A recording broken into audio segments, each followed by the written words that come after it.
नमस्कार दोस्तों, मेरा नाम अनुराग रजक है और स्वागत करता हूं मैं आपके अपने एक न्यू पॉडकास्ट अनफिल्टर विद अनुराग में। तो आज के इस स्पेशल पॉडकास्ट में हमारे साथ जो गेस्ट हैं वो एक विजनरी एजुकेटर के साथ साथ एक प्रिंसिपल भी हैं, जो कि मैहर पे एक बहुत बढ़िया स्कूल रन कर रहे हैं। तो स्वागत करता हूं मिस्टर सत्यावत जी मेरा अपने पॉडकास्ट अनफिल्टर विद अनुराग में। बहुत बहुत धन्यवाद आपका। तो सर, सबसे पहले मैं आपसे ये जानना चाहूँगा कि जो एक विजनरी एजुकेटर जो है, उसके तौर पर आपने जो मैहर पे स्कूल चालू किया, वो क्या कैसा आइडिया आपको चालू करने का स्कूल पे मैहर पे? एक्चुअली मैं बताऊं, आज के समय पे जो स्कूल एक बिजनेस माफिया हो गया है। जैसा कि लोग कहते हैं कि बहुत सारे ऐसे लोग हैं जो बहुत फीस ले रहे हैं, बुक्स बहुत महंगी हैं। तो उस चीज़ को मैं अपने छोटे से शहर में ये दिखाना चाह रहा हूं कि ऐसी चीज़ें नहीं हैं। अगर आप कम पैसे में, कम फीस में, बुक्स कम पैसे में, अगर आप अच्छा एजुकेशन कैसे दे सकते हैं, इस विज़न से मैंने स्कूल ओपन किया है। और मैं आपको बताऊं कि सतना ज़िले में जितने भी स्कूल हैं, ये बहुत छोटी जगह है। अगर आप इसको इंदौर से कंपेयर करेंगे, जबलपुर से कंपेयर करेंगे, इवन और बड़े मेट्रोपॉलिटन सिटी से कंपेयर करेंगे, तो उसके कंपैरिजन में फ़ीस बहुत ही कम है। और पेरेंट्स भी आजकल के ऐसे हैं कि उनको चीज़ें सब कुछ चाहिए, है ना? उनको सारी चीज़ें चाहिए, जो मेट्रोपॉलिटन सिटी के बच्चे जो चीज़ें सीख रहे हैं।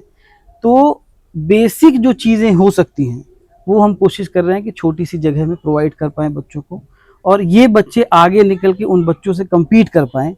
ये हमारा विज़न है सर। अच्छा, जैसे कि मैहर पे आप अभी लीड कर रहे हैं टॉप, जैसे टियर 1, टियर 2 और टियर 3 सिटीज़ जी। को अब मैहर कम्पीट करने की हुँ। उसमें आ चुका है। तो मेरा सवाल आपसे ये है सर, जो 2026 के अभी जो एजुकेशन रिफॉर्म्स हुए हैं और आप भी कर ही रहे होंगे, जी। तो इसके तौर पर आपका क्या प्लान है मैहर के लिए? सर, सबसे पहली चीज़ जो मैंने बताया आपको कि अभी हम लोग आगे बढ़ रहे हैं, स्मार्ट सिटी बनने वाले हैं, है ना? तो जैसे मैं अगर बताऊँ कि मेरा जो स्कूल है वो रूरल एरिया में है हुँ, ना? तो वहाँ पे देखिए इतनी बहुत बेसिक फैसिलिटीज़ हैं। पेरेंट्स के पास अच्छे घर नहीं हैं, अच्छी आमदनी नहीं है, तो वो अगर ये सोचे कि मैं किसी बाहर शहर में बच्चे को भेज के और वो एजुकेशन दिला सकूँ, तो उनकी जेब पे बहुत भार पड़ेगा, बहुत खर्च होता है उसमें। तो मैं जो चाह रहा हूँ कि मैहर जैसी जगह पे, एक छोटी सी जगह पे मैं अच्छा सा स्कूल ओपन करके, अच्छा इंफ्रास्ट्रक्चर देके एक काबिल बच्चा निकाल सकूँ यहाँ पे। कॉन्फिडेंस बहुत ज़रूरी है, पब्लिक स्पीकिंग बहुत ज़रूरी है। मार्क्स तो एक तरफ है कि सबको आजकल मार्क्स चाहिए, लेकिन सिर्फ मार्क्स इम्पॉर्टेंट नहीं है ना। आपके बच्चा जो है वो कॉन्फिडेंट होना चाहिए, उसकी पब्लिक स्पीकिंग अच्छी होनी चाहिए, उसकी क्रिटिकल थिंकिंग इमोशनली बैलेंस्ड होना चाहिए, किस सिचुएशन में क्या डिसीजन लेना है ये उसको आना चाहिए। सर जैसा कि आपने बताया कि आपका जो स्कूल है वो रूरल एरियाज़ में आता है। तो जो आप स्कूल वहाँ पे रन कर रहे हैं, तो उसको रन करने में आपको क्या प्रॉब्लम्स आती हैं? क्या कोई ऐसी कोई प्रॉब्लम्स जो आपको फेस करनी पड़ती है उस पर्टिकुलर रूरल एरिया पे, बिल्कुल पेरेंट्स के कई साथ डील करने पे, कई प्रॉब्लम है सर। समझाने पे? अब फर्स्ट थिंग अगर आपको बोलूँ तो पेरेंट्स जो हैं वो इतने एजुकेटेड नहीं हैं। मैं नहीं कहता कि सारे पेरेंट्स एजुकेटेड नहीं जी, हैं, बिल्कुल। बट मैक्सिमम जो पेरेंट्स, अगर परसेंटेज वाइज बात करें तो एटलीस्ट 70% पेरेंट ऐसे हैं जो एजुकेटेड नहीं हैं, या उतने एजुकेटेड नहीं कि जो आज का जो एनईपी चल रहा है उसके अकॉर्डिंग वो बच्चे को खुद से पढ़ा खुद सकें। से पढ़ा सकें। तो इसलिए वो हम पे भरोसा करते हैं, बच्चों को ऐसे स्कूल में भेजते हैं। तो हम ये चाहते हैं कि इस चीज़ को सही से चला पाएँ, बच्चों को वो क्वालिटी एजुकेशन हम। तो सबसे पहली चीज़ तो होती है कि पेरेंट्स को वो विज़न दिखाना कि बच्चा आपका आगे चल के इस जगह पे पहुँचेगा, ऐसी पढ़ाई करेगा। तो सबसे पहली चीज़ है कि पेरेंट्स को आप अलाइन करिए उस चीज़ से, आप उनको विज़न दीजिए कि बच्चा आपका अच्छे से पढ़ पाएगा। प्लस बच्चे को घर पे कैसे टैकल करना बिल्कुल, है ना? क्योंकि कि स्कूल से तो सिर्फ होना नहीं है। स्कूल आप 6 आवर्स स्कूल बच्चे को भेजोगे और ये चाहोगे कि पूरा मॉनिटरिंग स्कूल करे, वो पॉसिबल नहीं है ना? बच्चे को घर पे भी मॉनिटरिंग की बहुत ज़रूरत बहुत होती है, ज़रूरत है। इसलिए पेरेंट्स का एजुकेट होना बहुत ज़रूरी है ना? तो बच्चों को कैसे हैंडल करना है घर पे, क्या मॉनिटरिंग करनी है ये सिखाना, एक पहली चीज़ ये हो गई। बिल्कुल। सेकंड चीज़ हो गई, ट्रेन्ड टीचर नहीं मिलते आपको। जी। आप बड़े शहर में जाएँगे, बहुत सारे पोर्टल्स बने हुए हैं, बहुत सारी चीज़ें हैं कि आपको ईज़िली टीचर्स मिल सकते हैं। जो अंडर डेवलप्ड सिटीज़ हैं अभी, जैसे हाँ, जैसे छोटे रूरल शहर हैं, एरिया, रूरल जैसे मैं एरियाज़ हैं। बात करूँ, मेरा स्कूल चेहरा में बिल्कुल। है ना? तो वहाँ पे अगर आप ये सोचें कि ट्रेन्ड टीचर आपको मिल जाए, तो वो 100% पॉसिबल नहीं है। तो वो हमारे अपने आप पे यहाँ, एक चैलेंज हाँ, है आपके हमारे लिए। यहाँ पे टीचर ट्रेनिंग प्रोग्राम्स भी चलते हैं। हम्म, प्लस जो सीनियर टीचर्स हैं, हम बाहर से हायर करते हैं, हम यहाँ लोकल के टीचर नहीं रखते हैं। जैसे अगर मैं बात करूँ, जो सीनियर क्लास के टीचर मेरे इलाहाबाद के हैं, प्रयागराज के हैं, यहाँ से उनको बुला के उनको यहाँ पे रोक के रखना, ये एक बहुत बड़ा एक मतलब एक गुड टीचर जो हम्म आप हायर करते हैं हम्म बच्चों को हम्म, पढ़ाने के लिए, एक अच्छा विजन देने के लिए, तो उसकी एक कुछ आप आपकी तरफ से आपने कुछ मार्कडाउन बिल्कुल सेट किए होंगे, बिल्कुल बिल्कुल है ना? कुछ रिक्वायरमेंट होंगी बिल्कुल आपकी, बिल्कुल तो वो बिल्कुल। क्या रिक्वायरमेंट है, क्या देखिए, रिक्वायरमेंट्स आप सबसे देखते हैं? पहला रिक्वायरमेंट तो होता है कि उनका जो एकेडमिक नॉलेज हो, हम्म, वो अप टू द बार होना चाहिए। हम्म, उनका एकेडमिक नॉलेज अच्छा होना चाहिए, ये पहली रिक्वायरमेंट है। इसके बाद उसका बच्चों को लेके जो है एम्पैथी होनी चाहिए, बच्चों को लेके उनको समझ सके, उनकी कंडीशन को समझ सके। उनके पास कई तरीके होने चाहिए बच्चे को पढ़ाने के लिए।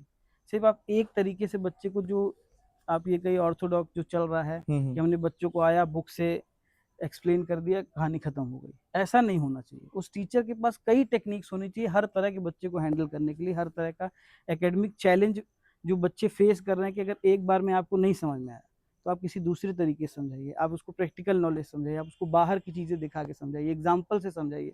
बहुत सारी ऐसी चीज़ें होती है, जैसे कुछ बच्चे वीक होते हैं जिनको एक बार में समझ में नहीं आता है ना?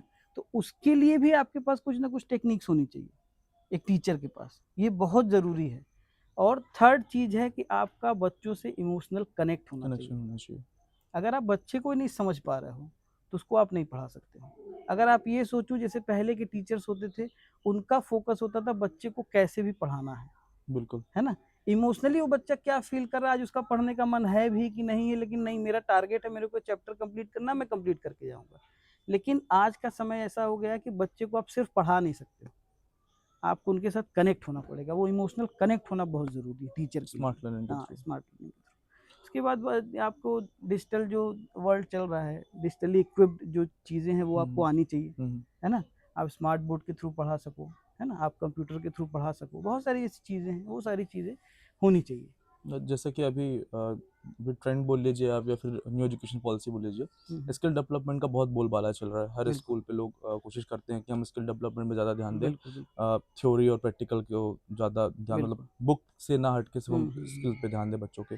तो आपका स्कूल ऐसा क्या काम कर रहा है सर, जो कि बच्चों को थ्योरेटिकल और रट्टाफिकेशन जो हम बोलते हैं उससे अलग करके एक स्किल डेवलपमेंट तैयार स्किल डेवलपमेंट के तरीके से तैयार होने की जो क्वालिटीज़ वो प्रोवाइड करा रहा है, तो बिल्कुल। आप इसके लिए क्या कर रहे हैं सर?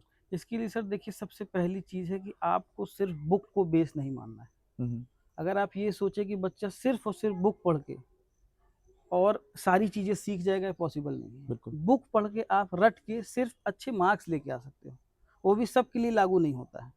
इसलिए बच्चे को एक कनेक्शन होना चाहिए आउटवर्ड से, है ना? कि बाहर वो चीज़ें आपकी लाइफ में क्या इम्प्लीमेंट हो रही हैं।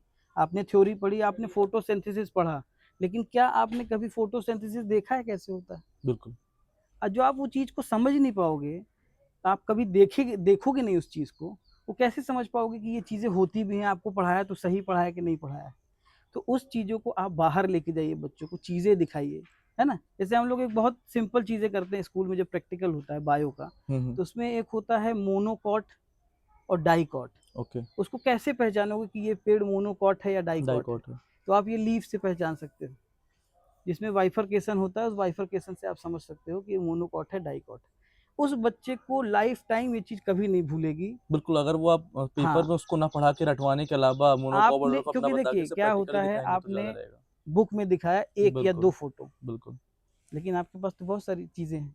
आप सारे उस पे दिखाइए कि ये चीज़ें ऐसी होती हैं, है ना? आप उसके जो सीड्स होते हैं उसको दिखाइए कि मोनोकॉट और डाइकॉट में क्या डिफ़रेंस होता है।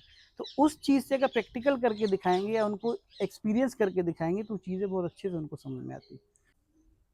अ, जैसे आपके सर आपके पास पेरेंट्स भी आते होंगे अपने बच्चों को लेके, या फिर कोई भी शिकायत होती है, कुछ भी बिल्कुल। होता है।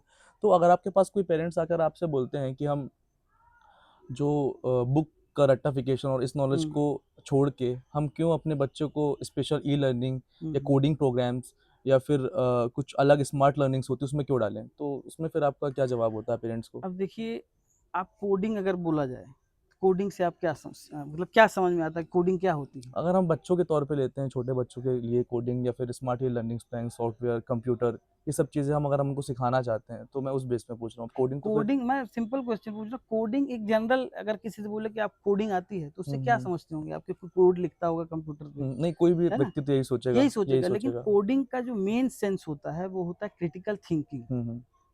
आप उसको आपने अगर डिकोड कैसे करते हैं। कोड किया हो अगर आपने कहीं कंप्यूटर पे बैठ के, तो उस पे ऐसा नहीं होता कि आपको कोई एक दिया जाता है कि ये प्रॉब्लम इसको सॉल्व करना है, उसके लिए आपको कोड लिखना उसके है। लिए कोड तो लिखना आपको अपने सेंस के हिसाब से लिखना है कि इस चीज को करूंगा तो ये होगा, है। ये फेल हो गया तो अब इसको ऐसा करूंगा तो ऐसा होगा, वो आपको फाइनल रिजल्ट लेके आना है। ऐसा नहीं कि कोड पहले से डिटरमाइंड है कि आपने रटा हुआ है तो कोड लिख दिया। बिल्कुल। वो रटे हुए कोड शुरू में काम आते हैं, लेकिन जब सिचुएशंस के आपको हिसाब सिचुएशन से। दी जाती है कि मैं, जैसे मान लीजिए कि जो आपका फेसबुक पे टैब होता है उस पर लॉग इन करना है आपको, उसके लिए भी कोड उसके लिखा लिए भी जाता है। कोड है। कैसे करेंगे कि इसी टैब पे क्लिक करने पे आपको लॉगिन वो वाला पूरा पेज खुले। इंटरफेस आपको बनाना तो खुद ही है, कैसे बैकग्राउंड पे आएगा। क्या चीजें चल रही हैं वो कोड करना कोडिंग का बिल्कुल, काम। तो बिल्कुल। कोडिंग का सिर्फ ये नहीं है कि स्किल है, ठीक है, लेकिन क्रिटिकल थिंकिंग बहुत इंपॉर्टेंट है जो कोडिंग के थ्रू आप सीखते हो। इसीलिए आजकल देखिए एआई लर्निंग में क्या हो गया, बहुत छोटी क्लासेस कोडिंग करना सिखाना चाहिए, ताकि वो लाइफ में भी अपने जो भी सिचुएशंस आते हैं, जो भी चीज़ें आती हैं उसको ठीक कर सकें,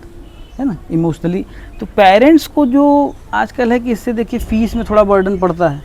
जैसे मैं अगर अपने स्कूल की बात करूं, मैंने इस साल जो है एआई बेस्ड लर्निंग स्टार्ट करने का सोचा था, ओके। लेकिन अभी ये इम्प्लीमेंट नहीं हो पा रहा है, सिर्फ और सिर्फ फीस की वजह से।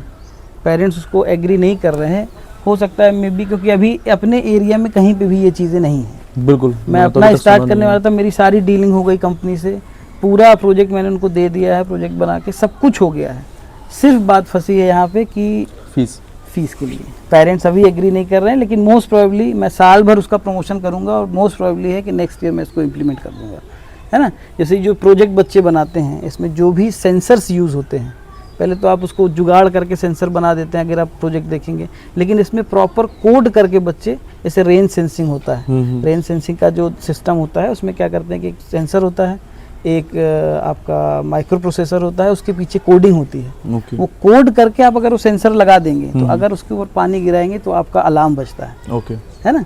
इसके लिए जो बच्चे सिंपल यूज़ करते, पहले बजर यूज़ करते थे, बजर यूज़ होता है ना।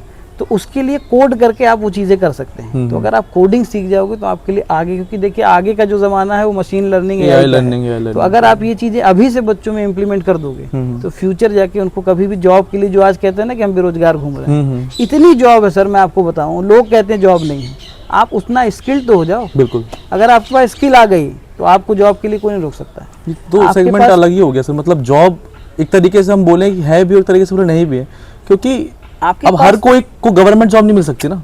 क्यों मिलेगी, इतनी है ही नहीं, इतनी है ही नहीं, पोस्ट ही आपके पास स्किल नहीं है, इसलिए आपके पास जॉब नहीं। बिल्कुल बिल्कुल, है ना। ये कहना कि भाई जॉब बहुत है, ये भी बहुत गलत है। ये बिल्कुल आप इसको नहीं कह सकते कि जॉब है ही, लेकिन ऐसा भी नहीं कि इतनी सारी जॉब्स नहीं है। मैंने अपने स्कूल में और अपने आसपास के लोगों को भी देखा है ऐसा कि उनके पास स्किल है, उनके पास जॉब है। आप उस लेवल की स्किल नहीं है आपके पास, देखिए मेहनत करनी पड़ेगी। आज के समय में आपको डिजिटली इक्विप्ड होना पड़ेगा, ये लैंग्वेजेस सीखनी पड़ेंगी। अब आप ये सोचो कि ये लैंग्वेज नहीं सीख के आप कैसे जॉब मिलेगी आपको? विदाउट स्किल्स सब आजकल आप कहीं पे भी देखो, इवन स्कूल में चले जाइए, आप किसी ऑफिस में चले जाइए, सब जगह ये चीज़ें हैं, है ना। तो वो स्किल होना ज़रूरी है। आपके अगर आपको लॉयर बनना है तो क्या आप बिना स्किल के लॉयर बन जाओगे? नहीं सर, आपको बार काउंसिल का एग्जाम नहीं निकालोगे, नहीं बनोगे। तो स्किल होना चाहिए, स्किल है तो बन जाओगे, है ना। सर ऐसी कौन सी नॉन एकेडमिक स्किल्स हैं जो बच्चे को स्कूल ख़त्म होने तक आ जानी चाहिए? देखिए, एक सबसे पहली चीज़ है, बच्चे के अंदर डिसिप्लिन होना चाहिए। सबसे पहली चीज़ है, बच्चा कुछ भी सीखे चाहे नहीं सीखे, अगर वो डिसिप्लिन है तो सीख जाएगा, इसकी गारंटी मैं लेता हूँ। डिसिप्लिन होना इतना ज़रूरी है बच्चे के अंदर। डिसिप्लिन का मतलब ये नहीं है कि कोई बोल दे चुप रहो तो आपको चुप रहना है। डिसिप्लिन का मतलब ये है कि आपका रूटीन होना चाहिए। बिल्कुल, है ना। आप कब उठते हो, कितना टाइम पढ़ाई करते हो, है ना, आपका खेलने का समय क्या है, वो पूरा डिसिप्लिन काम होना चाहिए। आप खाने में क्या खा रहे हो, आजकल आप देखोगे इतने इन्फ्लुएंसर्स हैं, सब बताते हैं कि ये खाइए तो ये हो जाएगा, वो हो जाएगा। बिल्कुल, लेकिन अगर डिसिप्लिन नहीं है आपके अंदर, किस चीज़ को कब खाना है, किस चीज़ को कब पढ़ना है, किस चीज़ को सुबह ब्रश करना है, पता है आपको, आप दोपहर में ब्रश कर रहे हैं, डिसिप्लिन नहीं है। तो डिसिप्लिन के लिए टाइम बनाया गया है, वो डिसिप्लिन अगर आप मेंटेन कर लिए तो आप कुछ भी कर सकते हो। कि आज की जो जनरेशन है, जेनजी जिसको कह रहे हैं, बिल्कुल। ये जो चाहे वो कर सकती है। क्यों? क्योंकि ये हर जनरेशन से इसलिए आगे क्योंकि उनके पास जो जीन से जो चीज़ें इनहेरिट होती हैं वो सारी चीज़ें सीख के आ रहे हैं। बिल्कुल। प्लस आपको सीखने में कितना टाइम लग गया? जब से स्मार्टफोन चालू हुआ है उससे वो अब एक तक आप एवोल्यूशन जो चीज़ें चालू सीख रहे हुआ हैं। है तब से हम तो अभी तक। लेकिन उसने कहाँ देखा है? इस लास्ट स्टेज पे Last देखा, वो stage पे यहीं से देखा। सीख रहा है, तो उसके पास एडवांटेज है ना, बिल्कुल। एक स्टेप आगे है आपसे। इसलिए जेनजीज अगर जो चाहें वो कर सकते हैं। तो पहली चीज़ तो हो गई आपकी डिसिप्लिन, सेकंड चीज़ हो गई पब्लिक स्पीकिंग। Public speaking. आपको बोलते आना चाहिए, कैसी सिचुएशन है, क्या बोलना है। आप नेता लोगों को देखिए, बिल्कुल। विदाउट हेजिटेशन आपको अपनी मन की बात बोलनी है। और जो नेता वही clear है, अच्छा होता है जो अच्छा बोल जो पाता अच्छा है। बोल पाता है। क्योंकि आपको कोई नहीं जानता है अगर, तो कैसे जान जाएगा कि आपके मन में क्या चल रहा है, आप क्या कर बिल्कुल। लोगे, आप कैसे कर लोगे। आप थोड़ी ना अपना पोर्टफोलियो लेके जाओगे कि मैं ये करके आया हूँ। आपको बोलना पड़ेगा ना, बताना पड़ेगा। तो पब्लिक स्पीकिंग बहुत, आप इंटरव्यू में जाओ, इंटरव्यू में कुछ नहीं बोलो। आप यूपीएससी का एग्ज़ाम ले लो, आईएएस आईपीएस का एग्ज़ाम ले लो, उसमें क्या होता है, पहले आपका क्रिटिकल थिंकिंग चेक किया जाता है, वो पैनल पे इस लोग बैठते ही हैं situation- इसलिए। उसके बाद लास्ट स्टेज होता है, क्योंकि वो इम्पोर्टेंट है। बाकी चीज़ें सब कर सकते हैं लेकिन इंटरव्यू क्लियर सबका नहीं होता है। सबका नहीं है ना? क्यों नहीं होता है? क्योंकि आपको जो सिचुएशन वो दे रहे हैं, जो सिचुएशन आपके सामने थ्रो कर रहे हैं, उसको आप अपने दिमाग में सोच के कैसे हैंडल करोगे। आपने कई सारे इंटरव्यूज़ देखे होंगे जिसमें क्वेश्चन पूछते हैं कि एक ट्रेन है जो जा रही है, 2 रूट हैं, एक में क्रिमिनल खड़ा है। Hypothetical questions. हाँ, तो उसका सिचुएशन के हिसाब से आंसर चेंज होता है। ऐसा ज़रूरी नहीं कि सबका आंसर एक ही होगा, सब एक जैसे सोचते हैं। बिल्कुल बिल्कुल, सिचुएशनल आंसर होते हैं। अब जैसे आप किसी ज़िले के कलेक्टर बने, तो क्या जो दूसरे ज़िले का कलेक्टर जो अभी तक करता आ रहा था वही आप करोगे, या पिछला जो कलेक्टर करता आ रहा था वही करोगे? सिचुएशन अलग होंगी, Situation लोग अलग अलग होंगे, होंगे, है ना? होंगे। उसके हिसाब से आपको टैकल करना है सिचुएशन। चैलेंजेस अलग आएंगे। तो थिंकिंग आपकी अलग हो गई ना। बिल्कुल। हर आदमी एक जैसा नहीं सोच सकता। जैसे हम अभी आज के दौर पे जो स्कूलिंग हो रही है बच्चों की, तो हम देख रहे हैं यहाँ पे कि पेरेंट्स अपने बच्चों की जो स्कूल फीस है वो लाखों में पे कर रहे हैं ईयरली। तो एज अ प्रिंसिपल होने के नाते आपका क्या पर्सपेक्टिव है कि जो पेरेंट्स जो फीस पे कर रहे हैं अपने बच्चों की, वो किस चीज़ की पे कर रहे हैं, जो लाख रुपए वो दे रहे हैं बच्चों की फीस? बिल्कुल, देखिए एक तो ये इतना क्रिटिकल इशू है ये, बिल्कुल। कि जैसे आप कभी भी जब ये सेशन स्टार्ट होता है ना, जैसे जून जुलाई अगस्त, इसमें देखिएगा सारे पेरेंट्स परेशान रहते हैं। बुक्स लेनी है, यूनिफॉर्म लेनी है, स्कूल की फ़ीस पे करनी है, एडमिशन फ़ीस, बहुत सारी ऐसी चीज़ें हैं। तो इस टाइम पे मुद्दे ये ज़्यादा हाईलाइट होते हैं, पेपर पे न्यूज़ आती है, लेकिन ये मुद्दा साल भर चलता है। बिल्कुल। देखिए आज के समय में मैं बताऊं, अगर जैसे मैं अगर अपने स्कूल की बात करूं, तो मेरे यहाँ आप ये मानिए 50% जो पेरेंट्स होंगे वो या तो फार्मर हैं या तो छोटा बिजनेस रन करते हैं। तो अब मेरी स्कूल की फ़ीस तो लाखों नहीं है, इतनी महंगी नहीं है फ़ीस, हम तो कोशिश कर रहे हैं कि फ़ीस कम से कम हो। लेकिन बाहर के जो लोग हैं उनके अगर पेरेंट्स इतना नहीं कमा पा रहे हैं, तो वो पहले तो ये सोचते हैं कि अगर हम इतनी गरीबी में जी रहे हैं, या फिर अगर हम इतना रिसोर्सेज यूज़ नहीं कर पा रहे हैं पैसे के चलते, हम इतनी लाइफस्टाइल इतनी अच्छी नहीं है, तो मैं ये नहीं चाहता कि मेरा बच्चा भी यही स्ट्रगल से जाए। इसलिए वो कोशिश करता है अपने लिमिट से ज़्यादा पे करके कि मैं अच्छे स्कूल में पढ़ाऊँ, जैसे मेरा बच्चा सक्सेसफुल बने। बिल्कुल, है ना? इसलिए वो चूज़ करते हैं बड़े स्कूल जिसकी फ़ीस लाखों में है। और अब इसकी बात आती है कि उसको बाइफरकेट कैसे करें, क्या चीज़ का पैसा, लाख रुपए, जैसे मेरे स्कूल में फ़ीस मैक्सिमम 25,000, और यही आप डीपीएस में जाइए तो वहाँ की 50,000 है, डबल है, जस्ट डबल है। क्या ऐसी चीज़ें दे रहे होंगे? तो सबसे पहली चीज़ है कि आपके यहाँ ट्रेन टीचर होते हैं, है ना? टीचर आपके वेल इक्विप्ड, वेल ट्रेंड होंगे। इसके अलावा जो डिजिटल इक्विपमेंट्स यूज़ कर रहे हैं, अदर जो फैसिलिटीज़ आपको दे रहे हैं, जैसे स्पोर्ट्स की फैसिलिटीज़ है, बच्चों की जो स्किल्स हैं, जैसे अब कोई बच्चा एकेडमिक्स में अच्छा नहीं, क्या ज़रूरी है वो स्पोर्ट्स में भी अच्छा नहीं होगा? आप एक्सप्लोर तो कर सकते हैं ना, हो सकता है डांस में अच्छा हो सकता है पब्लिक स्पीकिंग में अच्छा हो सकता है, उसका सिंगिंग में अच्छा हो, ग्रुप डिस्कशन अच्छा हो, सिंगिंग अच्छा हो उसका, है ना? तो उन चीज़ों पे भी फोकस किया जाता है, तो उन सब चीज़ों पे पैसे खर्च होते हैं। तो जैसे मतलब आपने जैसे बताया कि पेरेंट्स कोशिश करते हैं कि हम अच्छे से अच्छे स्कूल में पढ़ा सकें, भले वो एक मध्यम वर्ग के या मीडियम एज के उसके परिवार है। तो मेरा क्वेश्चन ऐसा है कि एक नॉर्मल पेरेंट जिसको इन सब चीज़ों का नॉलेज नहीं है कि हाईटेक पढ़ाई क्या होती है, आई लर्निंग क्या होती है, क्या फैसिलिटीज स्कूल दे रहा है, उनको सिर्फ फीस पे करनी है, क्यों? क्योंकि उनको एक अच्छे स्कूल में पढ़ाना है, सिर्फ नाम के उससे, है ना? तो एक नॉर्मल पेरेंट कैसे एवेल्युएट करेगा कि उसका जो पैसा लग रहा है उसके बच्चे के ऊपर, तो उसका ROI क्या है?